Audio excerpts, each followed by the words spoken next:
ukuba nezil for the things of God without proper knowledge kufana nesibhamu esiphethe umuntu ongatrainelwanga ukudubula. Okwahlangana nomuntu o-offend abantu but engaboni yena ukuthi offend abantu futhi yonke into iclean kuyena. Okwahlangana nomuntu o-offend abantu with a pure heart, with a clean heart, and the person is not even aware that he's offending people because upushwa izili. Ngivumele mbazalwane ngisho ukuthi ingangizwa kabi, we are in a season whereby revelation is taking over than the scripture. Okay, let me repeat my statement. We are in a season where revelations are escalating ukudlula the word.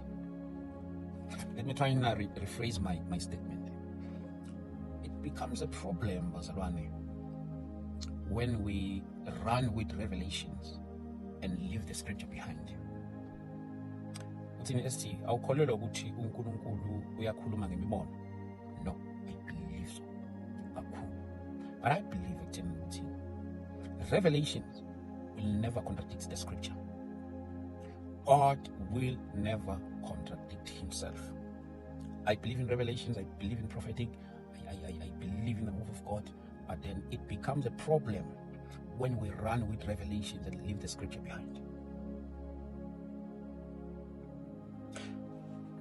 Uma sizogijima ne-revelations sishiye the word, we end up having people, yilo nalo will tell you ukuthi I had an encounter with God and God told me this and this and this and this and this. And then the other one will come as well. I had an encounter and God told me this and this and this and this and this and this. Akwenzeki lokho in ST. No, yenzeka. But then yonke into I believe ekuthenini ukuthi kwamele i-approve i-scripture. There is nothing beyond the scripture, Pastor. There's no revelation beyond the scripture. There is no revelation that is above the scripture.